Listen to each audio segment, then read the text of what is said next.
Nakakapagsalita po ako ngang 10 wika, sabi ngang dalagang nakaposas. Humalakak ng malakas ang hukom. Oo naman, at ako ang Santo Papa, pangungutya niya sa harap ng buong korte. Ngunit nang buksan ng dalaga ang kanyang bibig, nanigas ang kanyang tawa. Kailanman ay hindi pa naging ganito kapuno ang courtroom ang Regional Trial Court ang Maynila. Bawat upuan ay may nakaupo, may mataong nakatayo sa gilid, at mga mamahayag na may mga kamerang nakapatay, naghihintay ng tamang sandali upang makuha ang balita ng araw. Ang bulungan ng mga tao ay lumikha ng isang simponiya ng pananabik na nakpanginig sa lumang aircon ng gusali ng hustisya. Naglakad si Maya Reyes patungo sa witness stand, ang kanyang mga kamay ay nakapusyas. Umalingaw-ngaw ang kanyang mahakbang sa biglaang katahimikan na namayani ng sumigaw ang alguasil na si Mang Berto, lahat magsitayo. Nagsimula na ang sesyon ng korte. Tumayo ang lahat habang si Hukom Arturo Flasco ay pumasok mula sa gilid na pinto, bit-bit ang magulong tumpok ngang nga dokumento. Siya ay isang lalaking matipuno ang katawan, may buhok na kulay abo na maayos na nakasuklay pa atras, at may ekspresyon na tanging mataon ngang paghatol sa buhay ngang iba ang makakapag-ukit sa isang mukha. Isang halo ng pagkainip, pagmamatas, at paminsan-minsang pahamak. Maari na kayong maupo, utos ni Velasco. Ibinaksak ang mga dokumento sa kanyang mesa na may malakas na kalabog na ikinagulat ng ilan. Nanatiling nakatayo si Maya sa pagitan ng dalawang alguasil kasama si Ati. Lorna Santos, ang kanyang public defender, sa kanyang kaliwa, si Ati. Santos ay isang babaeng nasa katanghaliang gulang na pasan-pasan ang bigat ng napakaraming kaso at napakaliit na badyet. Mayroon siyang malalalim na eyebags at bahagyang panginginig sa makamay na tanda ng sobrang kape at kulang sa tulog. Kaso bilang 47B, 2024, Anunsyong Clerk of Court, ang Republikang Pilipinas laban kay Maya Reyes. Mga kaso, cyber fraud, identity theft, at estafa. Bumalik ang bulungan sa courtroom na parang alon. Naramdaman ni Maya ang daan-daang mamata na nakatutok sa kanyang likod. Hinuhusgahan siya bago pa man may lahad ang anumang ebidensya. Pamilyar siya sa pakiramdam na iyon. Naramdaman niya ito sa buong buhay niya. Tumadyo si Piskal Ricardo Elizalde na may kilos na parang nasa teatro.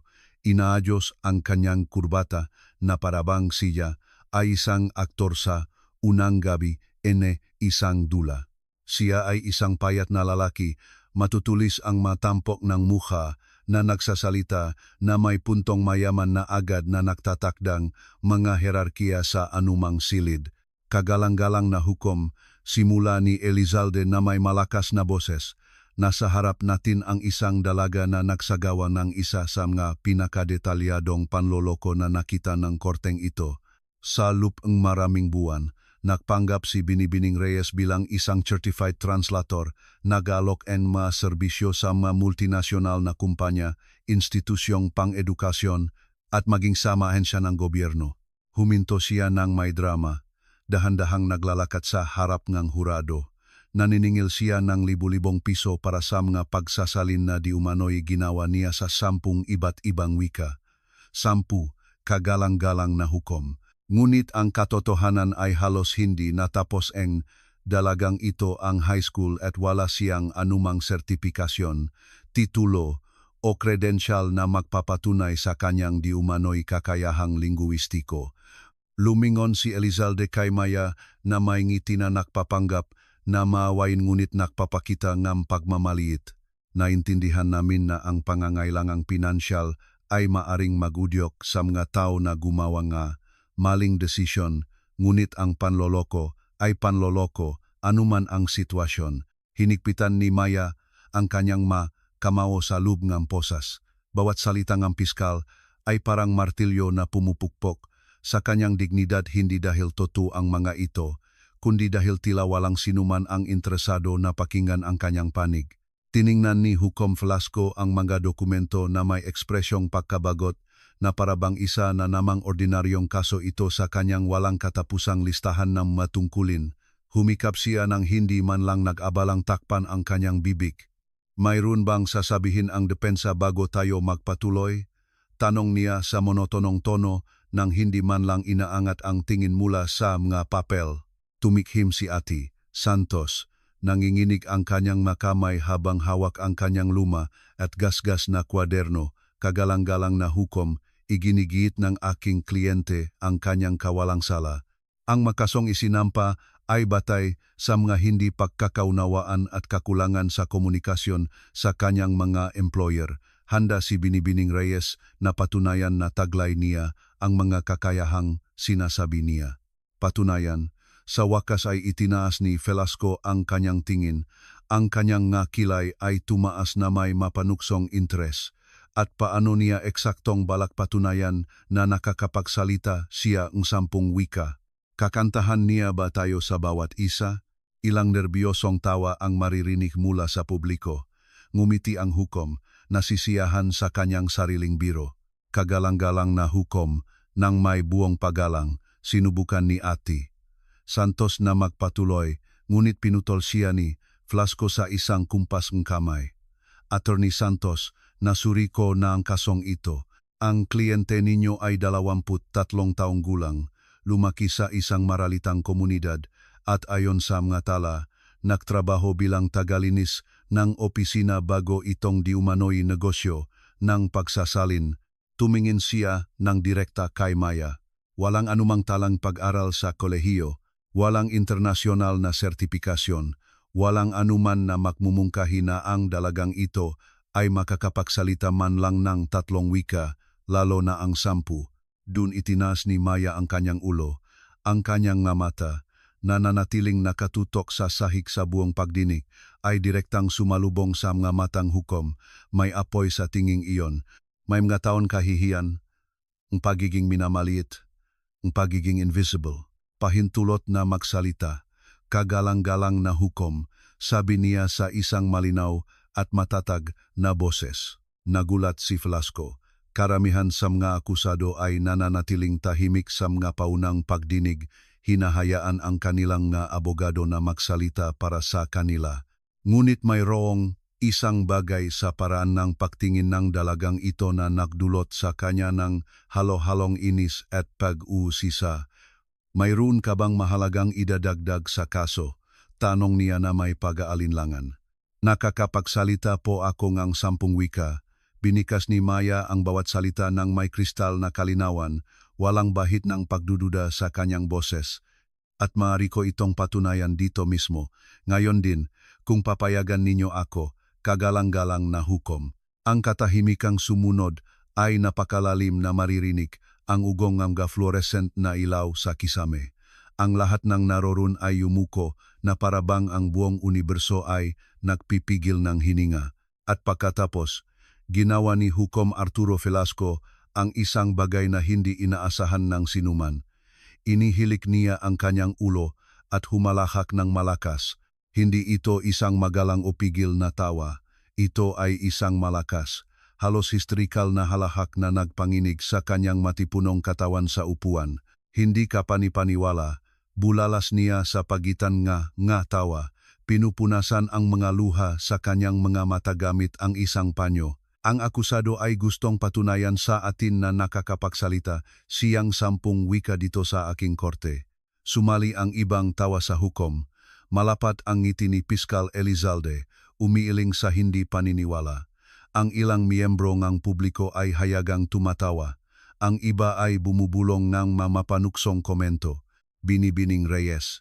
Nagawa ni Velasco na kontrolin ang kanyang tawa para makapagsalita. Bagaman nanginginig pa rin ang kanyang boses sa saya. Pinahahalagahan ko ang iyong pagkamalikhain, ngunit ito ay isang korteng hustisya, hindi isang talent show sa telebisyon. Hindi natin sasayangin ang oras ng korte sa mapalabas na parang sirko. Ang hustisya ba ay isang sirko sa inyo? Ang boses ni Maya ay humiwa sa hangin na parang kutsilyo. Agad na nanigas ang tawang hukom. Ang kanyang mamata ay nanliit at sa isang sandali, isang mapanganib na katahimikan ang pumuno sa silid. Anong sabi mo? Bumaba ang kanyang boses sa isang nakbabantang tono. Humakbang si Maya, hindi pinansin ang babalang hila ni Ate Santos sa kanyang braso. Nang may buong pagalang, kagalang-galang na hukom, katatawa ninyo lang sa akin nang hindi man lang ako pinakikinggan. Hinusgahan ninyo ako nang hindi ako pinapayagang ilahad ang aking depensa. Kung hindi iyan isang sirko, hindi ko alam kung ano. Humakbang ang alguasil na si Mang Berto, handang mamagitan kung lumala ang sitwasyon, ngunit itinaas ng hukom ang isang kamay upang pigilan siya. Sumandal si Flasco, ipinatong ang kanyang ngasiko sa mesa. May tapang ka, Binibining Reyes, kinikilala ko iyan, ngunit hindi ka maililigtas ng tapang sa maebidensya laban sa iyo. Nagsisinungaling ang mga ebidensya, sagot ni Maya. O mas tamang sabihin, nagsinungaling ang mga taong nag-interpret sa kanila dahil hindi sila nakabalang alamin kung kaya ko ba talagang gawin ang sinasabi ko. At bakit namin gagawin iyon? Sabat ni Elizalde, mula sa kanyang upuan. Bakit gagastos ang estado nga mapagkukunan para suriin ang maimahinasyon ng isang tao na malinaw na sinusubukang iwasan ang makahihinatnan ng kanyang mga aksyon dahil iyan ang inyong obligasyon. Lumingon si Maya sa piskal, lumalakas ang kanyang boses. Ang inyong obligasyon ay hanapin ang katotohanan, hindi ang ipagpalagay na may kasalanan batay sa mga pagkiling. Order! Hinampas ni Flasco ang kanyang gavel sa mesa. Binibining Reyes, tumutuntong ka sa mapanganib na teritoryo. Iminumungkahi kong manahimik ka bago kita kasuhan ng contempt of court. Huminga ng malalim si Maya. Ramdam niya ang tibok ng kanyang puso na napakalakas na akala niya ay naririnig ng lahat sa silid. Ngunit hindi siya aatras, hindi sa pagkakataong ito, buong buhay na siyang umatras. Kagalang-galang na hukom, nagmamadaling sumabat si Ati. Santos, ang kanyang boses ay nanginginig ngunit determinado. Formal kong hinihiling na payagan ang aking kliyente na ipakita ang kanyang makakayahang linguistiko. Kung mapapatunayan niyang nakakapagsalita siya nga mga wikang sinasabi niya, babaguhin nito ng lubusan ang kalikasan ng kasong ito. Tiningnan siya ni Flasco na may halo-halong hindi paniniwala at pagkayamot. Attorney Santos, sineseryoso mo ba ang mungkahi na gawin nating language exam ang korteng ito? Iminumungkahi ko na bigyan natin ang aking kliyente nga pagkakataong ipagtanggol ang sarili ng maayos, sagot ni Ati. Santos, nakahanap ngang tapang na hindi niya alam na taglay niya. Hindi ba't yan ang kinakatawan ng hustisya? Sumandal ang hukom sa kanyang upuan na umalatiit sa ilalim ngang kanyang bigat. Matagal niyang tiningnan si Maya, sinusuri siya na parang isang palaisipan na hindi niya malutas. Mayroong isang bagay sa dalagang ito na bumabagabag sa kanya. Hindi lang ang kanyang katapangan, ito ay ang lubos na katiyakan sa kanyang mamata. Sige, sabi niya sa wakas, sa ikinagulat ng lahat sa silid, bibigyan kita ng pagkakataong ipahiya ang iyong sarili sa publiko. Ngunit kapag nabigo ka at mabibigo ka, idadagdag ko ang mga kasong contempt at obstruction of justice sa iyong mahaba ng listahan ng legal na problema. Lumingon siya sa kanyang clerk. Makipag-ugnayan sa Departamento ng Lingwistika ng Universidad ng Pilipinas. Kailangan kong magpadala sila ang 10 profesor, isa para sa bawat wika na sinasabing sinasalita ni Binibining Reyes. Naramdaman ni Maya ang isang kuryenteng dumaloy sa kanyang katawan. Sa wakas, makakaroon siya na pagkakataon. Sa wakas, may makikinig sa kanya. Binibining Reyes, tiningnan siya ni Velasco na may mapanuksong ngiti na pinino niya sa loob niya mga dekada. Sana alam mo ang ginagawa mo dahil pagkatapos nito, hindi lang kita idedeklarang may kasalanan sa panloloko, kundi malalaman ng buong mundo kung anong klaseng sinungaling ka. Hindi ako sinungaling, sagot ni Maya sa isang mahinahon ngunit matatak na boses. At pagkatapos nito, kayo ang hihingi ng tawad. Sumabog ang silid sa mga bulungan, walang sinuman, kahit kailan, ang nagsalita ng ganon kay Hukom Velasco. Katahimikan. Muling humampas ang gavel. Tiningnan ni Velasco si Maya na may halo-halong galit at isang bagay na maring ituring na respeto. Ang pagdinig na ito ay ipinagpapaliban hanggang sa dumating ang mga evaluator sa loob ng 3 araw. At maniwala ka sa akin, Binibining Reyes, ang 3 araw na iyon ang magiging huling araw ng kalayaan na tatamasahin mo sa mahabang panahon. Habang inilalabas siyang alguwasil, hindi maiwasan ni Maya na magtaka kung nagawa niya ang pinakamalaking pagkakamali sa kanyang buhay o kung sa wakas ay nagawa niya ang unang hakbang patungo sa pagpapatunay na matagal na niyang inaasam. Ang hindi niya alam ay ang masusunod na araw ay magbubunyag ng malihim na babago hindi lamang sa kanyang kapalaran, kundi sa lahat ng naroron sa silid na iyon. Ang metalikong tunog ng pagsasara ng mga pinto ay umalingaw-ngaw na parang kulok sa tainga ni Maya. Ang Manila City Jail ay isang 3 palapag na gusali na amoy industrial, disinfectant na may halong desperasyon ng tao. Ang maputing pader na may mga bakas ng pagtuklap sa mga sulok ay tila sinisipsip ang lahat ng natural na liwanag na sinusubukang pumasok sa maliliit na bintanang may rehas. Naglakad si Maya sa pasilyo na sa pagitan ng 2 opisyal. Tinanggal na ang kanyang posas, ngunit nanatili ang pakiramdam ng pakaipit ngayon ay hindi na nakikita, ngunit mas mabigat kaysa sa anumang metal. Pinapanood siyang ibang mga preso mula sa kanilang mga selda. Ang ilan ay may pag-usisa. Ang iba ay may blankong tingin na tanging matagal na pagkakakulong ang makakalikha. Selda 47,C. Anunsyo ni Officer Jessica Torres, isang batang babae na may profesional ngunit hindi malupit na ekspresyon. Binuksan niya ang metal na pinto na may langit-ngit na umalingaw-ngaw sa buong pasilyo. May kasama ka, sana makasundo kayo. Pumasok si Maya at sumara ang pinto sa likod niya na may malakas na kalabog na nagpanginig sa kanya. Maliit ang selda. 2 makitit na double deck, isang maliit na lababo, isang inidoro na walang privacy, at isang bintana na napakataas na nagsisilbi lamang na paalala na mayroong mundo sa labas, ngunit hindi ito abot kamay. Sa ibabang kama, isang babaeng nasa katanghaliang gulang ang tumingala mula sa isang gasgas na libro. Si Aling Nelia ay may mukhang may mangga, guhit na nakukuwento ng mga bagay na malamang ay hindi niya ibabahagi. Ang kanyang buhok na may mga uban ay nakatirintas ng mahigpit at ang kanyang mata, bagamat pagod, ay mayroon pa ring kislap ng talino. So, ikaw pala ang sikat na polyglot, sabi ni Aling Nelia na may ngiti na hindi umabot sa kanyang mata. Pinag-usapan kang buong kulungan. Ang babaeng humamon kay Hukom Velasco at nabuhay para ikuwento. Umupo si Maya sa itaas na kama, naramdaman ang manipis at matigas na kutson sa ilalim niya. Hindi siya sumagot agad. Pagod na pagod siya, hindi lang pisikal kundi emosyonal. Ang adrenalin mula sa pagdinig ay nawala na, nag-iwan lamang ng isang mabigat na kawalan sa kanyang dibdib. Hindi ako sikat, sabi niya sa wakas. Isa lang akong taong napagod ng mamaliitin. Tumawa ng tuyo si Aling Nelia. Dito sa loob, lahat kami pagod na sa isang bagay. Ang pagkakaiba lang, karamihan sumuko na. Ikaw, may apoy ka pa. Delikado yan sa lugar na tulad nito. Delikado? Bakit? Dahil ang pag-asa ay mas masakit kaysa sa pagsuko.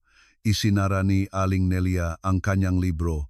Talaga bang nakakapagsalita ka ang 10 wika? Tumangho si Maya, nakatingin sa mansadong kisame ng selda. 11, sa totoo lang. Pero walang naktanong, 11, umupo si Aling Nelia. Tunay na interesado. Paano nangyari na ang isang dalagang tulad mo ay nakakapagsalitang 11 wika? Sa unang pagkakataon sa lupan ilang araw, naramdaman ni Maya ang pagnanais na magsalita. Siguro dahil hindi siya tiningnan ni Aling Nelia ng may pangungutya o paghamak. Siguro dahil sa maliit na espasyong iyon, pareho silang 2 tao na sinusubukang mabuhay. Ang lola ko, simula ni Maya, lumambot ang kanyang boses sa alaala, si Lola Elena. Buong buhay siyang nagtrabaho bilang kasambahay para sa mga pamilya ng diplomatiko. Tuwing aalis ang isang pamilya, may bagong darating mga Aleman, Pranses, Hapon, Arabo. Natutunan niya ang piraso nga lahat ng wikang iyon para makipag-usap, para maging kailangan. Tahimik na nakikinig si Aling Nelia at nagpatuloy si Maya. Nang mamatay ang mamagulang ko sa isang aksidente sa bus, 5 taong gulang ako. Kinupkop ako ang lola ko at isinama sa lahat ng mga bahay na iyon. Habang siya ay naglilinis, nagluluto, at nagpaplansa, umuupo ako kasama ang mag-aanak na pamilyang iyon. Nakikipaglaro ako sa kanila, kumakain kasama nila, natututo kasama nila, bahagyang nabasag ang kanyang boses sa pag-alala. Ang memha diplomatiko ay nakbabaho tuwing 2 o 3 taon, tuwing makakaroon ako ng kaibigan, alis sila. Tuwing matututo akong makipag-usap ng perpekto sa isang wika, darating ang isang bagong pamilya na may ibang wika, pero hindi ako tumigil sa pag-aral. Iyon ang paraan ko para panatilihing buhay, ang maalaala, ang makoneksyon. At ang lola mo? Malumanay na tanong ni Aling Nelia. Namatay siya 2 taon na ang nakalipas. Atake sa puso. 50 taon ng pagtatrabaho mula umaga hanggang gabi ang pumatay sa kanya. Mariing ipinikit ni Maya ang kanyang mata. At naiwan akong mag-isa. Walang formal na edukasyon, walang mga sertipiko para patunayan ang alam ko. Tanging mga wika sa aking isipan at walang paraan para patunayan na totoo ang mga ito. Kaya nagsimula kang magtrabaho bilang translator. Pagtatapos ni Aling Nelia, sinubukan kong makakuha ng trabaho sa mga opisyal na ahensya, pero lahat sila gusto ng college degree, mga international certification. Walang gustong bigyan ako kahit isang pagkakataon para patunayan ang kaya kong gawin. Halata ang frustrasyon sa kanyang boses. Kaya gumawa akong sarili kong negosyo. Inalok ko ang aking maserbisyo online, naniningil ngang mas mababa kaysa sa malalaking ahensya at gumawa ngang perpektong trabaho. Kung gayon, bakit ka nandito? Binuksan ni Maya ang kanyang mata at direktang tumingin kay Aling Nelia dahil may nagpasya na imposible para sa isang babaeng walang college degree na gawin ang ginagawa ko. Iniulat nila ang aking maserbisyo bilang panloloko nang hindi man lang sinusuri ang kalidad na aking trabaho. At ngayon narito ako, naghihintay na patunayan ang isang bagay na hindi ko dapat kailangang patunayan. Naantala ang kanilang pag-usap sa tunog ng ngayabag na papalapit. Bumukas ang pinto at muling lumitaw si Officer Torres. Reyes, may bisita ka sa consultation room. Bumaba si Maya mula sa kama, nalilito, wala siyang tinawagan, wala siyang sinumang matatawagan. Ang consultation room ay isang maliit na espasyo na hinati ng isang metal na mesa. Sa kabilang panig ay nakaupo si Ati Santos, ang kanyang public defender, ngunit hindi siya nag-isa. Kasama niya ang isang babaeng hindi kilala ni Maya, elegante, profesional, na may leather briefcase sa ibabaong mesa. Maya, siya, si Dr. Elena Vasquez, pagpapakilala ni Ati Santos. Isa siyang forensic psychologist. Humiling si Piskal Elizalde ng isang psychological evaluation bago ang susunod na pagdinig. Naramdaman ni Maya ang isang buhol sa kanyang sikmura. Psychological evaluation? Bakit? Nagsalita si Dr. Vasquez sa isang kalmado at profesional na boses. Ito ay standard procedure sa mga kaso kung saan ang akusado ay nagpapakita ng mga pag-ugali na maaring ituring na hindi karaniwan. Ang iyong paharap kay Hukom Velasco ay naktas ng ilang makabandera. Bandera? Naramdaman ni Maya ang galit na namumuo. Ang pagtatanggol sa aking sarili ay hindi karaniwang pag-ugali. Hindi tungkol diyan, mabilis na sumabat si Ati Santos. Maya, makinig ka. Sinusubukan ng piskal na bumuo ng isang profile na magmumungkahi na mayroon kang tendensya sa pathological fantasy. Gusto nilang sabihin na naniniwala ka talagang nakakapagsalita kang ngawikang iyon kahit hindi naman. Katawa-tawa yan, hinampas ni Maya ang mesa. Hindi ako balif. Walang nagsasabing balif ka. Pinanatili ni Dr. Vasquez ang kanyang neutral na tono. Ngunit kailangan kong gawin ang aking pagsusuri. May ilang matanong ako at kailangan kong maging ganap kang tapat sa akin.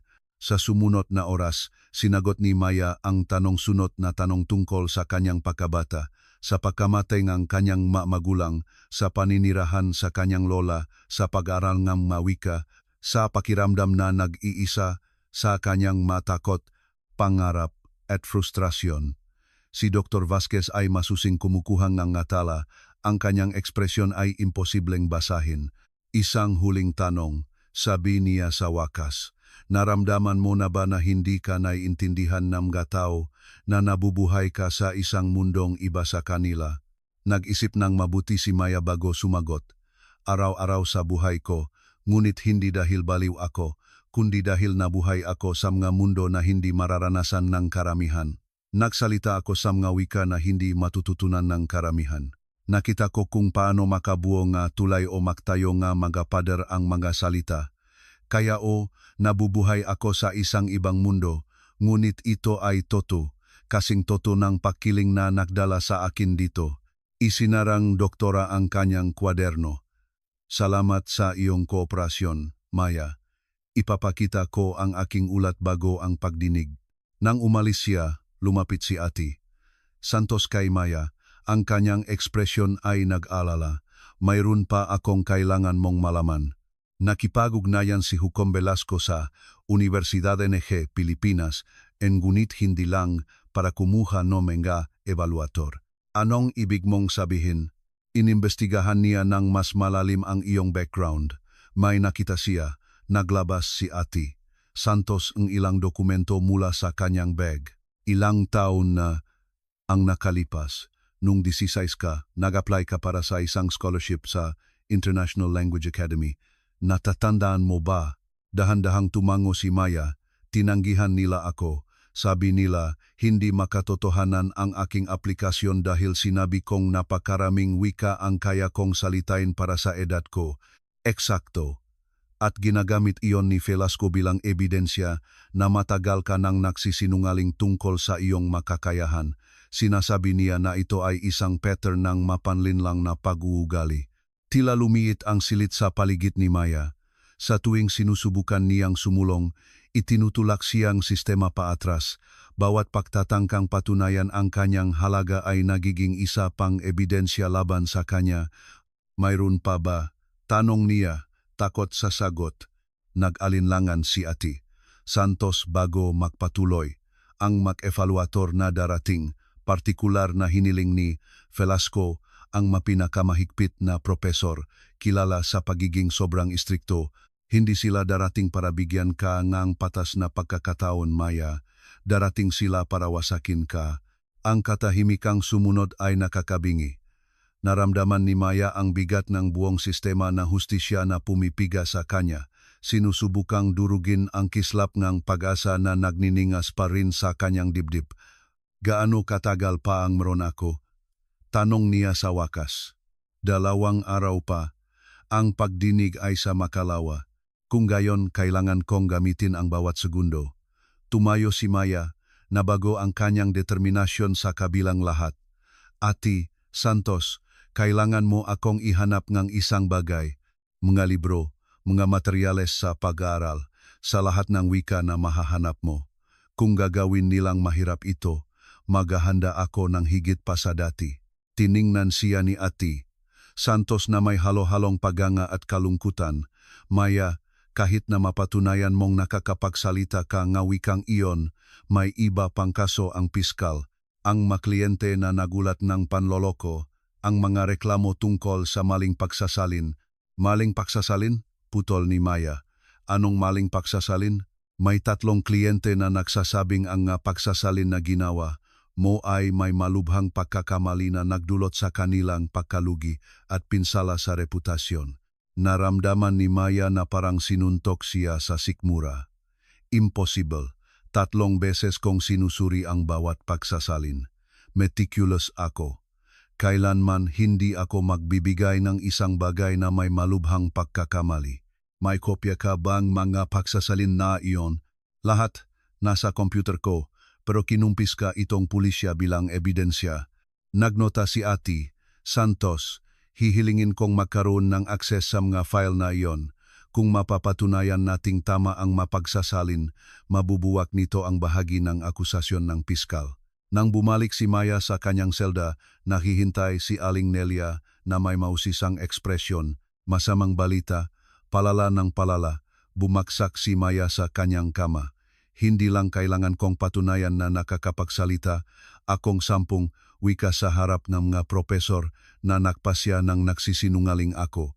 Kailangan ko ring patunayan na ang makapagsasalin na alam kong ginawa ko ng tama ay walang mali at ipagtanggol ang sarili ko mula sa isang psychological evaluation na malamang ay ipipinta akong delusional. Sumipol ng mahina si Aling Nelia. Nang sabihin mong may apoy ka, hindi ka nagbibiro. Pero, Maya, sigurado ka bang gusto mong ituloy ito? Pwede kang tumanggap ng plea deal, magsilbing mas maikling sentensya, at ituloy ang buhay mo. At sumuko, tumingin si Maya sa kisame. Tanggapin na tama ang mundo at ako ang mali, hindi ko kaya, Aling Nelia. Kung susuko ako ngayon, tinatraidor ko ang lola ko, ang lahat ng mga taon ng pag-aaral, at lahat ng mga batang tulad ko na may talento ngunit walang papel na magpapatunay nito. Kung gayon, magpahinga ka. Pinatay ni Aling Nelia ang ilong selda dahil sa loob ng 2 araw, kakailanganin mo ang bawat onsang lakas na mayroon ka. Sa dilim, ipinikit ni Maya ang kanyang mata, ngunit hindi siya makatulog. Ang kanyang isipan ay nagre-reviewing bokabularyo, gramatika, mga idioma sa bawat wika na natutunan niya. Ngunit higit pa roon, iniisip niya ang lahat ng mga pagkakataong siya ay minamaliit, binalewala, at itinapon. Malapit nang makita ngang mundo kung ano ang kaya niyang gawin, sana lang ay sapat na ito. Dumating ang madaling araw sa kulungan na may mabigat na katahimikan na umiiral lamang sa mga lugar kung saan ang kalayaan ay isang malayong alaala. Hindi nakatulog si Maya. Ang kanyang mga mata ay nananakit sa pagod, ngunit ang kanyang isipan ay patuloy na nagpoproseso ng mga conjugations, gramatikal na istruktura at mga idioma sa Mandarin, Arabic, Aleman at Cebuano. Mahinang humihilik si Aling Nelia sa ibabang kama, isang nakakaginhawang tunog sa gitna ng kawalan ng katiyakan. Ginugol ni Maya ang gabi sa pagbulong ng mga salita, bawat wika ay dumadaloy na parang mga ilog na nagsasama-sama sa karagatan ng kanyang alaala. Naantala ang kanyang konsentrasyon sa tunong nga yabak na papalapit masyadong maaga para sa almusal. Bumukas ang metal na pinto at lumitaw si Officer Torres na may seryosong ekspresyon. Reyes, may bisita ka sa consultation room. Ngayon na, nagising si Aling Nelia. Sa ganitong oras, sino ang bibisita bago sumikat ang araw? Bumaba si Maya mula sa kanyang kama. Nagsimulang bumilis ang tibok ng kanyang puso. Sinundan niya si Torres sa mga walang laman na pasilyo. Ang alingaw-ngaw ng kanilang nga hakbang ay parang nga tambol ng digmaan. Nang makarating sila sa consultation room, halata ang pagkagulat sa mukha ni Maya. Nakaupo sa kabilang panig ng mesa ang isang lalaking may lahing sino na may balisang expression at isang business briefcase sa kanyang kandungan. Nakilala niya ito kaagad. Inhinyero Lim, bulong ni Maya, hindi makapaniwala. Biglang tumayo si David Lim, halatang nangginginig ang kanyang mga kamay. Isa siya sa 3 kliyente na nagulat na kanyang mga pagsasalin bilang mapanlinlang. Nagtatrabaho siya para sa isang kumpanyang teknolohiya na nangangailangan ng mga dokumento na isinalin mula Ingles patungong Mandarin para sa isang pagpapalawak sa Tsina. Binibining Reyes, ako, kailangan kong makipag-usap sa iyo. Putol-putol ang kanyang boses na para bang bawat salita ay nangangailangan ng pisikal na pagsisikap. Wala akong gaanong oras, hindi alam ng abogado ko na narito ako. Isinara ni Torres ang pinton gunit na natili sa loob, standard protocol para sa mga hindi opisyal na pagbisita. Anong ginagawa ninyo dito? Dahan-dahang umupo si Maya, sinusubukang iproseso ang surreal na sitwasyon. Ipinahid ni Lim ang kanyang makamay sa mukha at napansin ni Maya ang malalalim na eyebags. Ang tensyon sa kanyang mabalikat, pumunta ako rito para sabihin ang totoo. Ang katotohanan na dapat kong sinabi noon pa. Ang katahimikang sumunod ay napakakapal na naririnig ni Maya ang sarili niyang pulso. Perpekto ang makapagsasalin mo. Binitawan ni Lim ang magsalita na parabang nagpipigil siya ng hininga sa loop ng maraming buwan. Bawat dokumento na isinalin mo para sa aking kumpanya ay walang kapintasan. Mas mahusay kaysa sa anumang profesional na ahensya na ginamit namin dati. Humanga ang aming mama partner sa Beijing sa technical na katumpakan at cultural sensitivity. Naramdaman ni Maya na parang gumagalaw ang sahig sa ilalim niya. Kung gayon, bakit? Dahil nalaman ng boss ko, ang CEO, na kinuha ko ang iyong mga serbisyo nang hindi sinusuri ang iyong mga credential sa kolehiyo. Ibinaba ni Lim ang kanyang tingin, halata ang kahihiyan sa bawat linyang kanyang mukha. Binalaan niya akong tanggalin kung hindi ako makahanap ng paraan para bigyang katwiran kung bakit ako gumastos ng pondo ng kumpanya sa isang hindi sertipikadong translator. At nagpasya kang sirain ang buhay ko para iligtas ang trabaho mo. Naramdaman ni Maya ang halo-halong galit at pagpapatunay na lumalaki sa kanyang dibdib. Hindi ganun kasimple. Itinaas ni Lim ang kanyang tingin. Ang kanyang mamata ay kumikinang sa maluhang hindi tumutulo. Si Ati, Roberto Fuentes, ang corporate lawyer ng aming kumpanya, ang nagmungkahi na iulat namin ang mapagsasalin bilang depektibo. Sabi niya, iyon lang ang paraan para mabawi ang pera at protektahan ang kumpanya sa anumang legal na pananagutan. Nagmungkahi siyang magsinunggaling, tumaas ang boses ni Maya. Nagmungkahi siyang protektahan ang interes ng kumpanya, mapait na pagtatama ni Lim. Sa mundo ng negosyo, binibining Reyes, ang katotohanan ay pangalawa lamang sa financial survival. Pero ako, hindi ako makatulog simula nang pirmahan ko ang maling pahayag na iyon.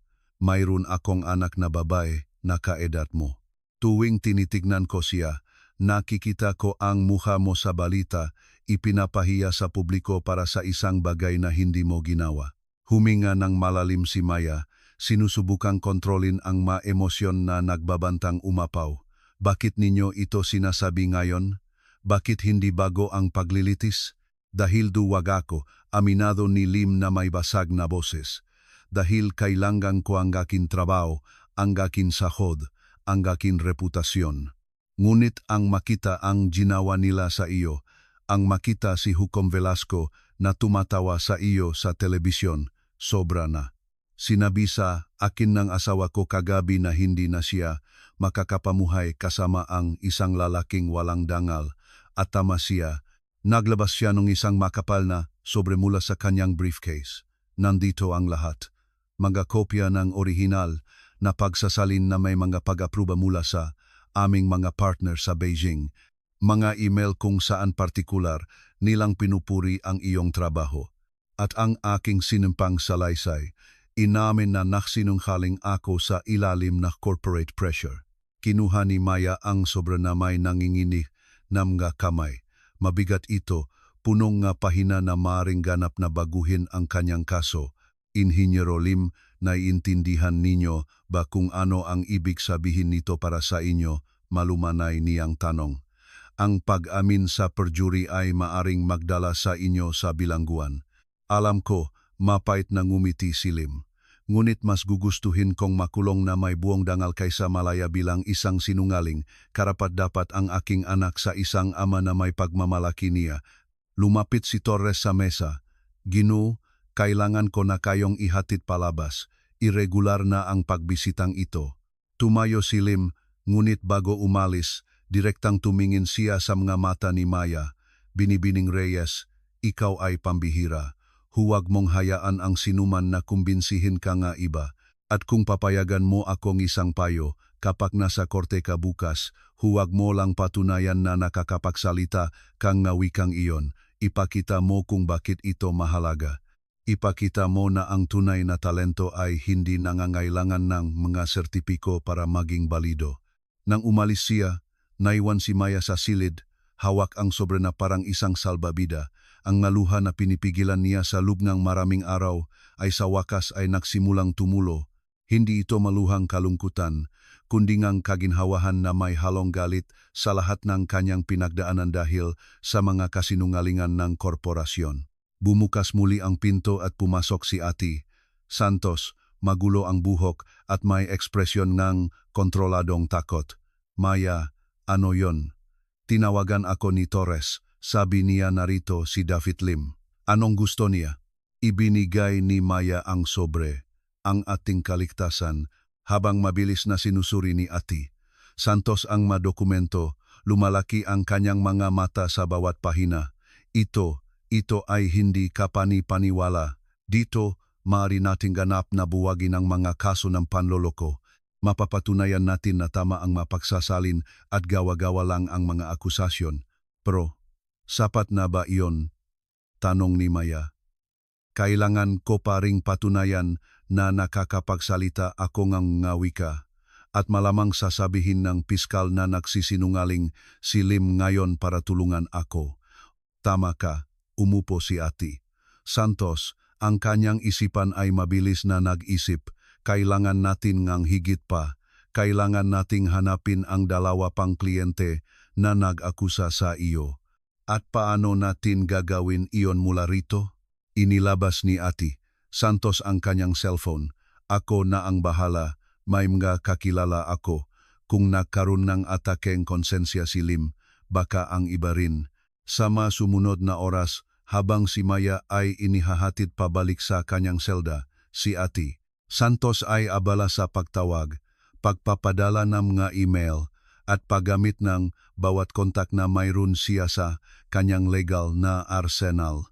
Pagbalik sa selda, pinapanot ni Aling Nelia si Maya nang may pag-usisa. May nagbago, simpleng sabi niya, iba na ang ekspresyon mo. Isa sa mga nag-akusa sa akin ay pumunta para umamin na nagsinungaling siya. Umupo si Maya, pinoproseso pa rin ang lahat. Lumalabas na perpekto ang mga pagsasalin ko. Peke akong inakusahan para protektahan ang interes ng kumpanya. Sumipol ng mahina si Aling Nelia. Ang sistema na pinoprotektahan ang sarili nito. Kuwentong dati, pero sa pagkakataong ito, may nakaroon ng lakas ng loob na sabihin ang totoo. Tumingin si Maya sa maliit na mataas na bintana. Isinugal niya ang lahat para linisin ang pangalan ko at binibigyan ka ba niyan ng pag-asa? Binibigyan ako nitong higit pa sa pag-asa. Binibigyan ako nitong patunay na hindi ako baliw, na hindi ako mali, na ang mundo ang mali tungkol sa akin. Isang metalikong tunog ang umalingaw-ngaw sa pasilyo. Oras na para sa mobile library. Isang kariton na dumadaan 2 beses sa isang linggo na may mga libro para sa mga preso. Isang batang babae ang nagtutulak ng kariton, humihinto sa bawat selda. Nang makarating ito sa selda 47, nakilala siya ni Maya, siya si Sofia Morales, isang dalagang halos 19 na nakita niya sa kainan. Mayroon siyang matatalinong mata at partikular na kalungkutan ng isang taong nakakita ng sobra sa murang edad. May kailangan ba kayong libro? Tanong ni Sofia sa mahinang boses. Mayroon ka bang anuman sa mga banyagang wika? Tanong ni Maya na may pag-asa.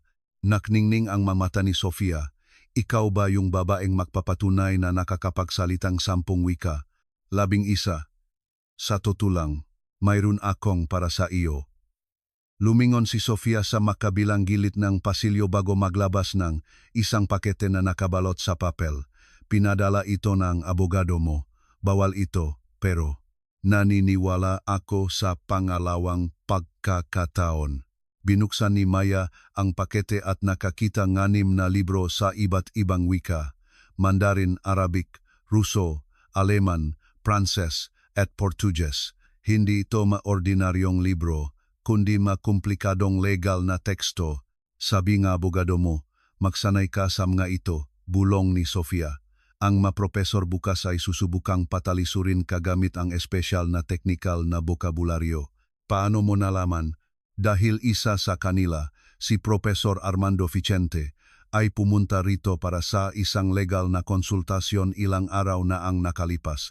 Narinig ko siyang nakikipag-usap sa warden tungkol sa kung paano ilalantad ang isang impostor na nagsasabing may imposibleng kakayahang linguistiko. Nanlamig ang dugo ni Maya. May sinabi pa ba siya? Sinabi niya na nahanda. Siya nga may espesyal na teknikal na teksto sa bawat wika bokabularyong medikal, legal, siyentipiko mga bagay na tanging isang taong may taunang formal na pag-aral sa universidad ang makakaalam. Umupo si Aling Nelia sa kanyang kama. Daya yan. Nagahanda silang isang pagsusulit na idinisenyo para mabigo ka. Hindi ito daya kung hindi sila nangako na magiging patas. Binuksan ni Maya ang unang libro. Ang kanyang nga mata ay naglalakbay sa mapahina sa Mandarin. Pero kaya kong matuto. Palagi akong nakakapag-aral. Wala kang 24 oras, sabi ni Sofia. Paano mo kakabisaduhin ang teknikal na bokabularyo sa 6 na wika sa isang araw? Tiningnan siya ni Maya na may matapang na determinasyon na nakpanatili sa kanya sa buong buhay niya. Sa parehong paraan na ginawa ko ang lahat ng iba pa nang hindi sumusuko. Nang umalis si Sofia, pinanut ni Aling Nelia si Maya na magbukas ng libro sunod-sunod. Ang kanyang konsentrasyon ay ganap. Alam mo ba kung ano ang pinakakahanga-hanga sa iyo, sabi ni Aling Nelia, pagkatapos ngang mahabang katahimikan, hindi ang pagsasalita mo nga wika. Ito ay ang hindi mo kailanman pagtanggap sa pagkatalo bilang isang opsyon. Sabi nga lola ko, sasabihin sa iyong mundo nga 1,000 beses na hindi mo kaya. Kailangan mo lang itong patunayan ng 1 beses para ipakita na kaya mo. Ginugol ni Maya ang natitirang araw at buong gabi na nakababad sa mga librong iyon. Halos hindi siya kumain, halos hindi gumalaw. Nakdadala sa kanya si Aling Neliang tubig. Pinapaalala sa kanya na huminga, ngunit si Maya ay nasa ibang mundo, isang mundo ngang nga salita, kahulugan at koneksyong linguistiko. Nang ang unang liwanag ng umaga ay nagsimulang pumasok sa mataas na bintana, isinara ni Maya ang huling libro. Pula ang kanyang nga mata, nanginginig ang kanyang katawan sa pagod, ngunit may ibang bagay sa kanyang ekspresyon. Handa na, tanong ni Aling Nelia. Handa na, sagot ni Maya. Maagang dumating si Torres. Reyes, oras na, naghihintay ang abogado mo. Ngayon na ang araw. Habang naglalakad siya sa mga pasilyo patungo sa labasan, nagsimulang kalampagin ng ibang mga preso ang mga pinto ng kanilang mga selda. Hindi ito isang nagbabantang tunog, kundi ngang suporta. Marami sa kanila ang narinig ang kanyang kwento. Marami sa kanila ang hinusgahan batay sa kung ano ang tingin ng sistema sa kanila, sa halip na kung sino talaga sila. Ipakita mo sa kanila, sigaw ngang isang tao. Huwag mong hayaang durugin kanila, sabi ngang isa pa. Naramdaman ni Maya ang isang kakaibang enerhiya na dumadaloy sa kanyang katawan. Hindi siya nag-isa, hindi siya kailanman nag-isa.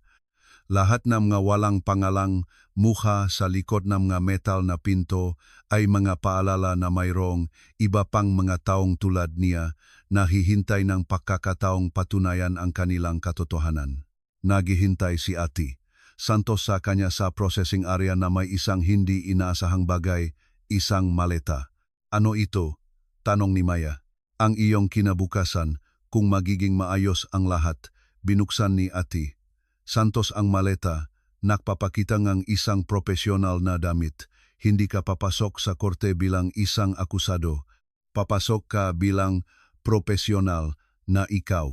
Habang nagbibihis si Maya, ibinigay sa kanya ni Ati. Santos ang pinakabagong balita.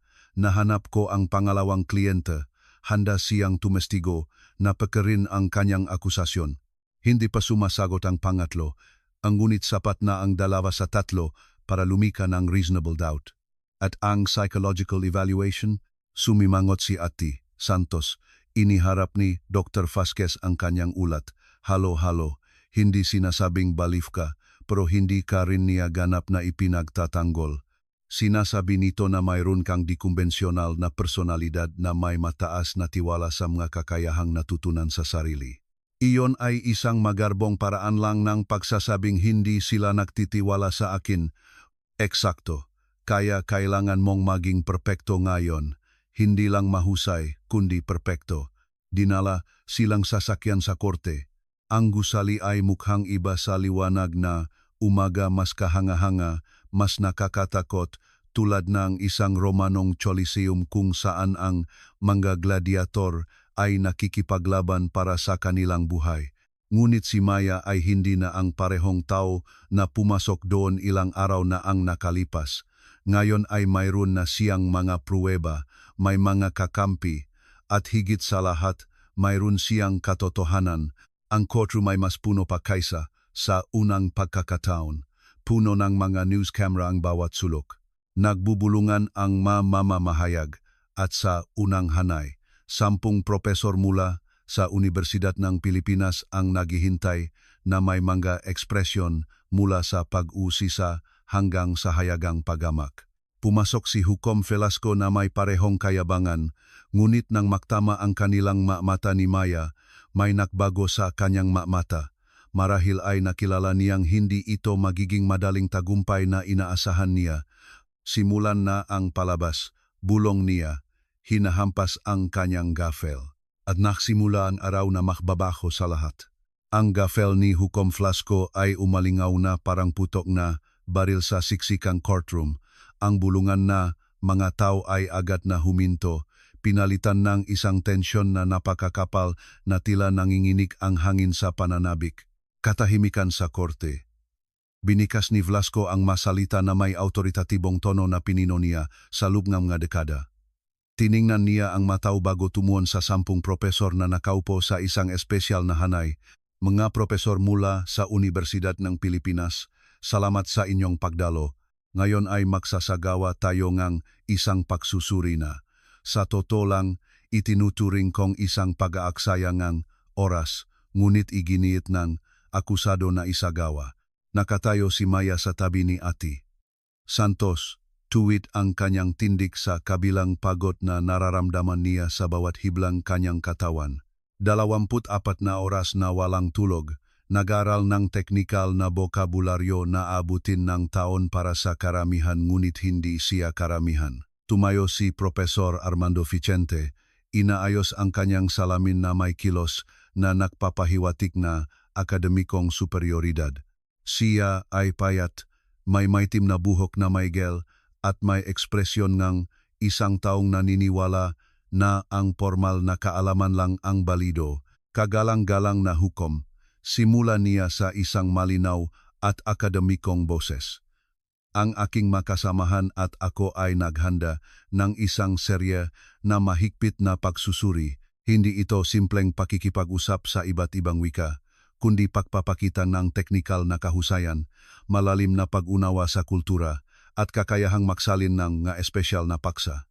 Magpatuloy, kumpas ni Velasco, sumandal sa kanyang upuan na parang manonood ng isang murang magic show. Binuksan ni Vicente ang isang makapal na folder. Binibining Reyes, magsisimula tayo sa Mandarin. Si Profesora Yuki Tanaka, bagamat eksperto sa Hapon, ay bihasa rin sa Mandarin at siya ang mag-evaluate sa unang bahaging ito. Isang babaeng Asyano ang tumayo. Si Profesora Tanaka ay may mahinahong presensya, ngunit ang kanyang tingin ay mapanuri, sinusuri si Maya sa bawat segundo.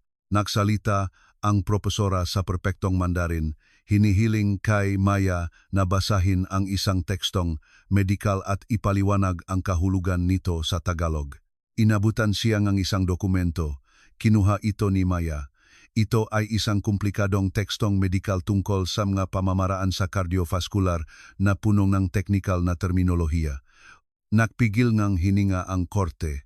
Tahimik na binasa ni Maya ang dokumento sa loob ng 30 segundo. Pagkatapos, nang walang pag-alinlangan, nagsimula siyang magsalita sa matatas na Mandarin. Ang kanyang bigkas ay walang kapintasan. Ang kanyang tono ay tumpak. Hindi lang niya binasa ang teksto, kundi ipinaliwanag ito, nagdagdag ng konteksto sa kultura kung paano naiba ang ilang terminong medikal na tsino sa konsepto ng kanluran. Pagkatapos ay lumipat siya sa Tagalog ng walang tigil, isinalin hindi lang ang mga salita, kundi ang malalim na kahulugan.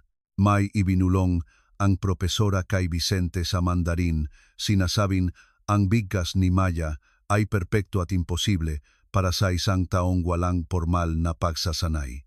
Alam ko po, sagot ni Maya sa parehong wika, nakatingin ng direkta kay Tanaka, pagkatapos ay lumipat sa Tagalog. Dahil natutunan ko ito mula sa pamilya Lim, nga diplomatiko na nanirahan ng 6 na taon sa Beijing. Ang kanilang maliit na anak na babay ang nakturo sa akin hindi lang ng wika, kundi pati na rin ng makanta, laro, at paraan ng pag-isip. Ang wika ay hindi lang mga salita, propesora. Ito ay kaluluwa. Isang bulungan ang kumalat sa korte. Susunod na wika, biglang sabi ni Vicente, halatang hindi comfortable, Aleman, Profesor Hans Müller. Si Müller ay isang malaking lalaki na may blondeng balbas at seryosong ekspresyon. Nagsalita siya sa Aleman na may sadyang komplikadong accent, hinihiling kay Maya na ipaliwanag ang sugnay ng isang legal na kontrata. Binasa ito ni Maya at muli, ang kanyang sagot ay higit pa sa perpekto. Hindi lang siya nagsalin, kundi tinukoy niya ang posibleng legal na problema sa kontrata. Tinanong siya ni Müller sa Aleman kung saan niya natutunan iyon.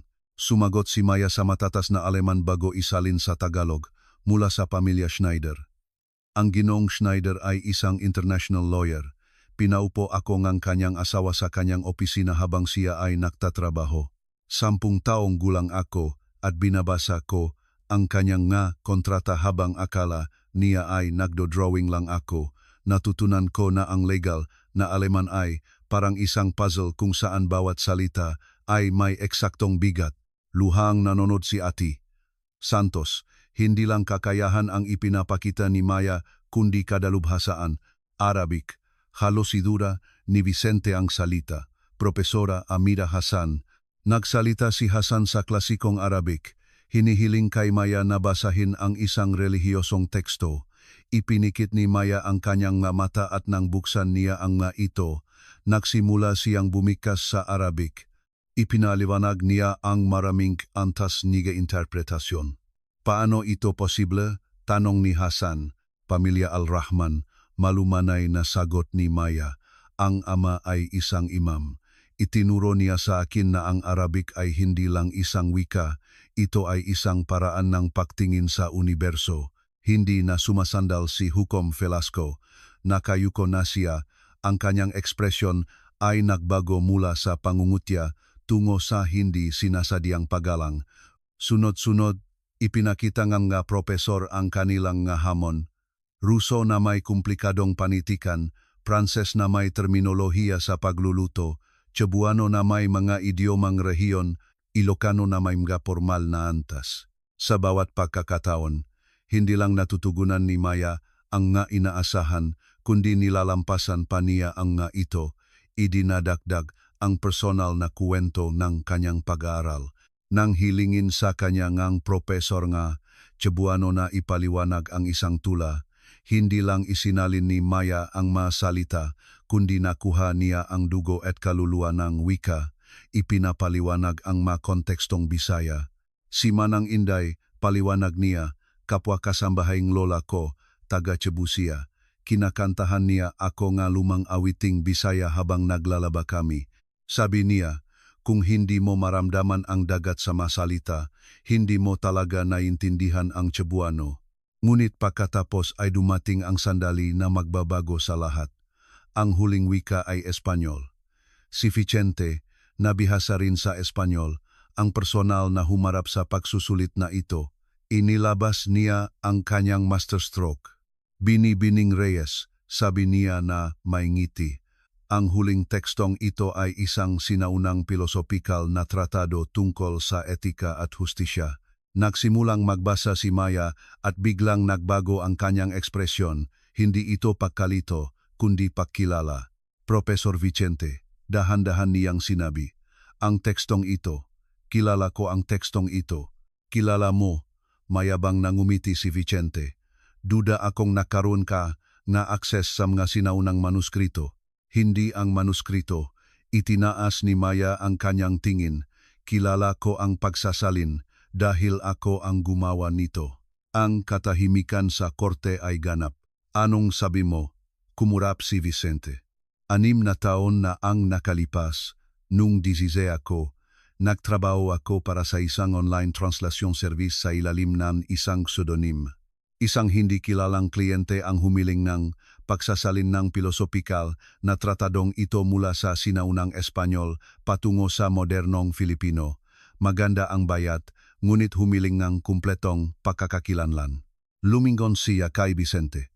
At kayo, Profesor Vicente, ay naglathalan ng isang akademikong papel 4 na taon na ang nakalipas na pinamagatang mga bagong interpretasyon ng mga etikal na tekstong Kastila. Binasa ko ang papel na iyon. Ginamit ninyo ang aking pagsasalin, salita por salita, nang walang pagkilala. Sumabog ang korte sa mga bulungan. Namutla si Vicente, iyan ay isang absurdong akusasyon. Mayroon ka bang pruweba? Nasa akin ang lahat ng aking ma-file ng trabaho. Kalmadong sagot ni Maya, kasama ang matala ng pagsasalin, mga preliminary version, at mga sulat sa kliyente lahat ay nakasave sa aking computer. Ang parehong computer na nasa kustodiya ng piskal bilang ebidensya. Tumalon si Ati. Santos, kagalang-galang na hukom, hinihiling ko ang agarang access sa mga digital file na iyon kung totoo ang sinasabi ng aking kliyente. Hindi lang nito pinapatunayan ang kanyang kakayahan, kundi inilalantad ang akademikong plagiarism. Hindi ito mahalaga, sigaw ni Piskal Elizalde. Hindi mahalaga, sa wakas ay nagsalita si Flasco. Ginong Elizalde, kung mapapatunayan ng akusado na isa sa mga evaluator na pinili ko ang gumamit ng kanyang trabaho ng walang pakilala, ito ay napakahalaga. Ipinapakita nito na hindi lang siya may kakayahan, kundi matagal na siyang may kakayahan. Lumingon siya kay Vicente. Profesor Vicente, mayroon ka bang sasabihin? Hindi makapagsalita si Vicente. Tinitignan siya nga ibang maprofesor na may gulat at pagkasuklam. Sa akademya, ang plagiarism ay isang hindi mapapatawad na kasalanan. Order, alguacil, dalhin dito ang computer mula sa ebidensya. Ngayon na, habang naghihintay, nanatiling kalmado si Maya. 6 na taon siyang naghintay para sa sandaling ito. Dinala ang laptop. Sa ilalim ng pangangasiwang korte binuksan ni Ati Santos ang mga file na itinuro ni Maya. At naroon nga ang lahat.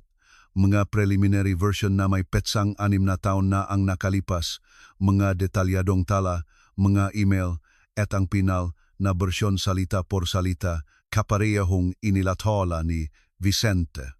Sinuri ni Velasco ang mga file, dumidilim ang kanyang ekspresyon. Sa wakas, tumingin siya kay Vicente. Profesor, iminumungkahi kong tawagan mo na ang iyong unyon. Kakailanganin mong legal na representasyon. Lumingon siya sa siyam na iba pang profesor. Mayroon pa bang may duda sa kakayahang linguistiko ni Binibining Reyes? Isa-isa, umiling ang bawat profesor. Tumayo pa si Profesora Hasan. Kagalang-galang na hukom, sa aking 20 taon ng pag-evaluate, hindi pa ako nakakitang sinuman na may ganitong kadalubhasaan. Hindi lang niya sinasalita ang mawikang ito, isinasabuhay niya ang maito. Sumandal si Velasco sa kanyang upuan. Ipinahid ang kamay sa kanyang mukha. Sa unang pagkakataon sa mga dekada, tila hindi siya sigurado kung ano ang gagawin. Ginong Elizalde, sabi niya sa wakas, mayroon ka pa bang ipipresinta? Dahan-dahang tumayo ang piskal. Alam niyang talo na siya. Kagalang-galang na hukom. Sa liwanag ng mga pangyayaring ito at dahil 2 sa 3 kliyente ang nag-withdraw ng kanilang naakusasyon at umamin na nagsinungaling, hinihiling ng prosekusyon. Na-withdraw ang lahat ng kaso. Ang bulungan ay naging isang sigawan. Paulit-ulit na hinampas ni Velasco ang kanyang gavel. Order, order sa aking korte. Nang bumalik ang katahimikan, matagal na tiningnan ni Velasco si Maya. Sa kanyang nga mata, may isang bagay na hindi pa naroon dati, pahinging tawad. Binibining Reyes, simula niya. Ang kanyang boses ay hindi karaniwang malumanay. Ang korteng ito ay, may utang na paumanhin sa iyo. Ako, may utang na paumanhin sa iyo. Hinayaan kong takpan ng pakiling ang aking paghatol. Ipinagpalagay ko na ang pambihirang talento ay nangangailangan ng institusyonal na pagpapatunay, samantalang ipinakita mo na ang tunay na talento ay lumalampas sa mga institusyon, huminto siya. Ang lahat ng kasolaban sa iyo ay binabawi. Malaya ka na sa lahat ng akusasyon. Huling hinampas niya ang gavel, sarado na ang kasong ito.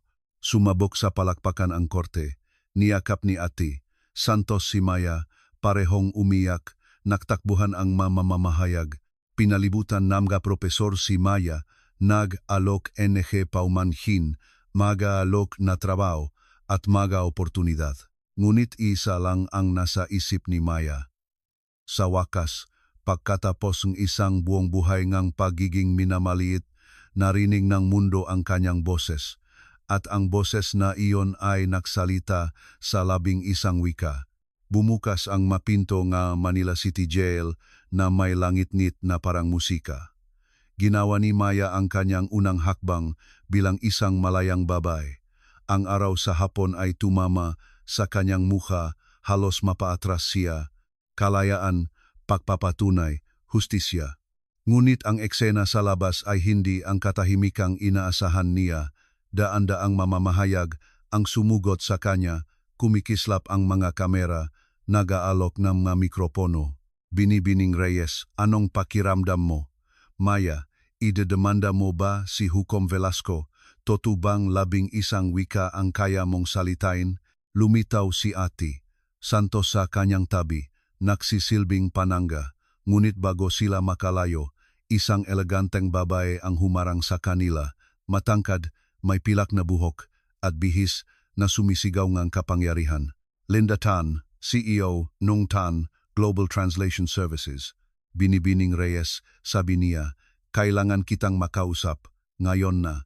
Mayroon akong 17 alok na trabaho para sa iyo mula sa iba't ibang bansa.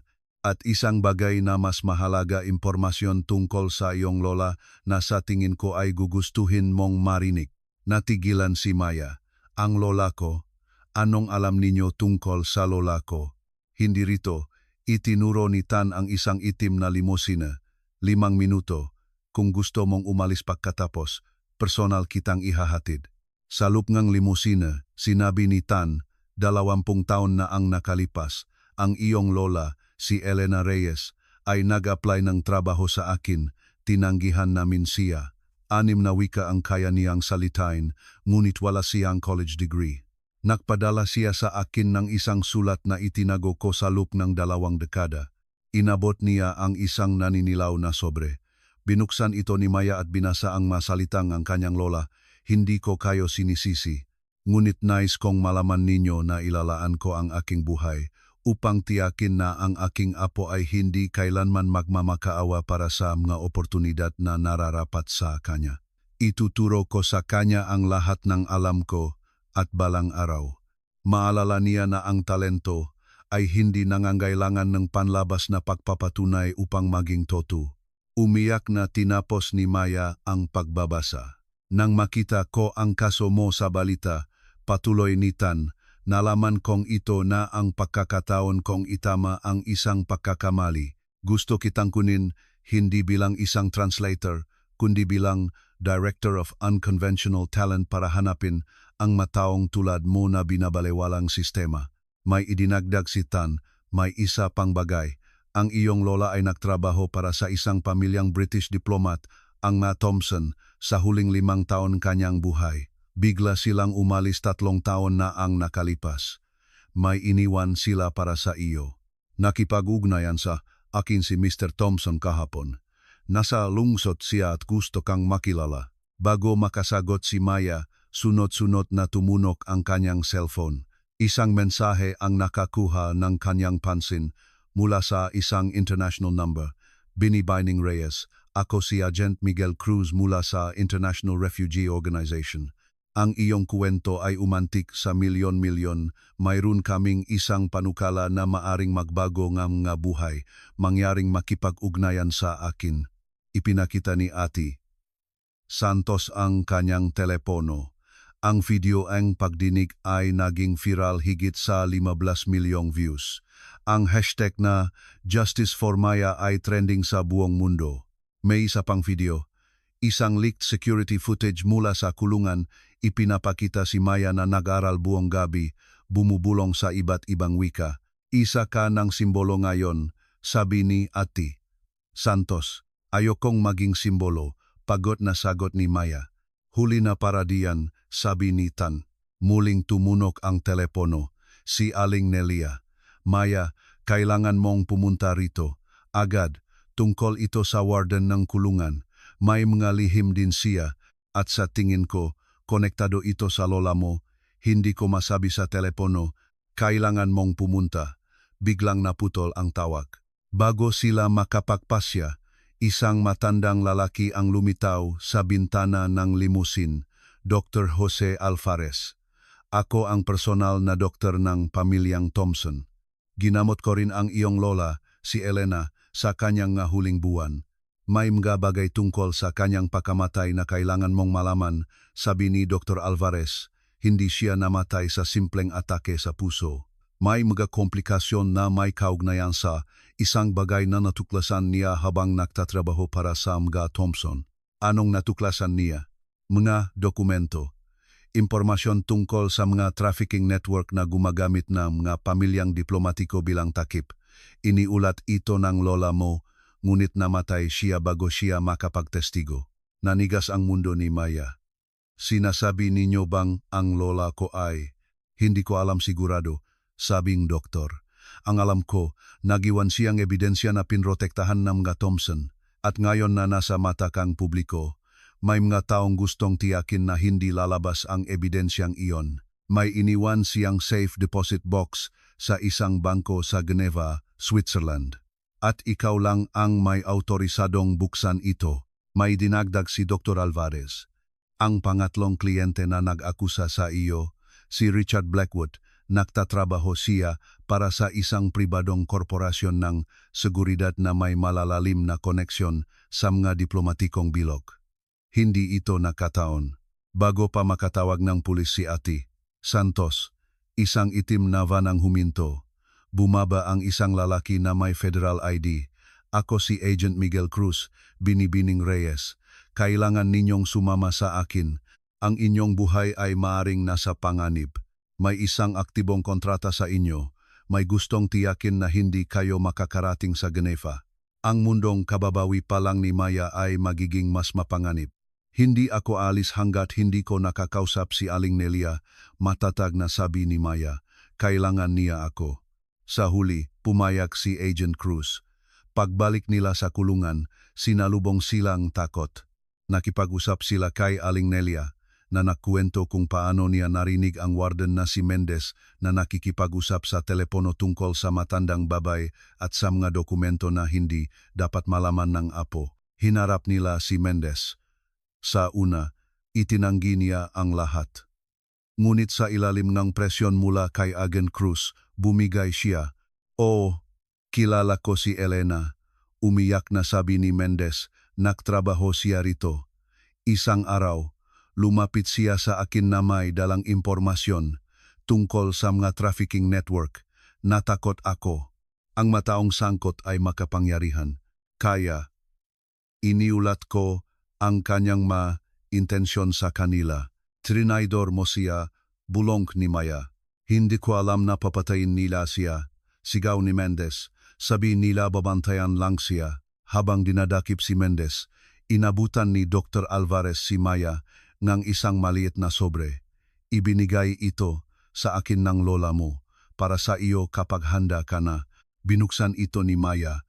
Ito ay isang sulat mula kay Lola Elena. "Mahal kong Maya, kung binabasa mo ito, ibig sabihin ay wala na ako. Itinuro ko sa iyo ang nga wika hindi lang para sa mga salita, kundi para sa kapangyarihan nito, ang kapangyarihang maging boses para sa mga walang boses. Ang madokumento sa Geneva ay makuwento nga taong kailangang marinig. At ikaw, mahal ko, ang magbibigay sa kanilang ang boses. Huwag kang umiyak para sa akin. Ang bawat wikang itinuro ko sa iyo ay paghahanda para sa sandaling ito. Ngayon, humayo ka. At alamin mong ipinagmamalaki kang iyong lola, hindi dahil nagsasalita kang 10 wika, kundi dahil pinili mong gamitin ang iyong regalo para sa isang bagay na mas malaki kaysa sa iyong sarili. Mahal kita, apo ko. Tumulo ang maluha ni Maya, hindi ngang kalungkutan, kundi ngang pag-unawa. Pupunta ako sa Geneva, sabi niya. Tatapusin ko ang sinimulan niya. Hindi ka mag-iisa, sabi ni Lindatan. Ang aking kumpanya ay may mga opisina sa Switzerland. Magkakaroon kang lahat ng proteksyon na kailangan mo. At sasama ako, sabi ni Ati Santos. Ako rin, sabi ni Aling Nelia na malapit ng makalaya. Nakatanggap ng tawag si Tan, si Ginang Thompson. Nasa lungsod siya. Mayroon pa raw siyang isang bagay na iniwan ng lola mo. Isang bagay na hindi niya ipinakatiwala kahit sa bangko. Gusto ka niyang makita ngayong gabi. Ang masagot ay naghihintay at si Maya Reyes ay handa nang bigyan silang boses. Sa isang marangyang hotel suite, sinalubong sila ni Ginang Margaret Thompson, isang babaeng may dignidad. Ang iyong lola, si Elena, ay hindi lang empleyado, pamilya siya, sabi niya. Narinig niya ang isang pag-usap sa Ruso tungkol sa isang trafficking network. Sa loob ng maraming buwan, masusin niyang idinokumento ang lahat gamit ang kanyang dinakikitang posisyon. Bakit hindi ninyo ito iniulat? Tanong ni Ati Santos. Dahil nalaman naming may makoneksyon ang network sa matataas na antas ng gobyerno. Pagkatapos, biglang namatay ang aking asawa, atake raw sa puso, ngunit bago iyon, handa na siyang ilantat ang lahat. Kinuha ni Ginang Thompson ang isang maliit na external hard drive mula sa isang baul. Ibinigay ito sa akin ni Elena. Narito ang lahat mga audio recording ng madiplomatikong pagpupulong, mga larawan at mga testimonya mula sa mga biktima na tinulungan niya ng lihim. Alam niyang ikaw ang magsasalin ng kanilang makuwento. Kinagabihan, pinakinggan ni Maya ang mga recording, mga boses sa Mandarin, Arabic, Ruso, mga kuwento ng Piatti. At sa dulong bawat isa, ang boses ng kanyang lola, nangangakong maririnig ang kanilang makuwento. Sa Geneva, sa isang pribadong silid sa bangko, binuksan ni Maya ang safe deposit box. Nasa loob ang ma-folder, ngunit sa ilalim ngang lahat, isang album ngang nga larawan niya sa paglipas ngang nga taon. Ang huling larawan, noong 16 siya, ay may sulat, sa araw na nalaman kong handa ka na, kailangan na lang na maging handa rin ang mundo. Sa mga sumunod na linggo, iniharap ni Maya at ng kanyang legal team ang ebidensya sa International Court of Justice. Nagdulot ito ng isang lindol sa mundo ng diplomasya. 3 network ang nabuwag at 17 opisyal ang inaresto. Ngunit ang pinakamahalaga ay ang ginawa ni Maya sa mga recording. Gumawa siya ng isang dokumentaryo, ang mga boses ng katahimikan. Personal niyang isinalin ang bawat testimonya, hindi lang mga salita kundi emosyon na nagbigay nga boses sa mga pinatahimik. Naging viral ito sa buong mundo. Inalok siya ng United Nations ng isang posisyon bilang Special Translator for Human Rights. Tinanggap niya ito sa isang kondisyon na magtatatak ng isang programa para kilalanin at sanayin ang iba pang nga talentadong kabataan na walang formal na kredensyal. 6 na buwan ang lumipas. Nagsasalita si Maya sa parehong korte kung saan siya minsan ay ipinahiya. Nasa audience si Hukom Velasco na maagang nagretiro. Lumapit siya pagkatapos. Binibining Reyes, sabi niya ng may kapakumbabaan, binagongang kaso mo ang buhay ko, pinilit mo akong harapin ang aking mga pakiling. Nakamay sila isang kilos ng pagilom. Muling itinayo ni Aling Nelia ang kanyang buhay. Nagtatrabaho ngayon para sa mga biktimang nakulong ng hindi makatarungan. Si Ati Santos ay kinilala bilang Public Defender of the Year. Si Profesor Vicente ay nagbitiw matapos makumpirma ang plagiarism.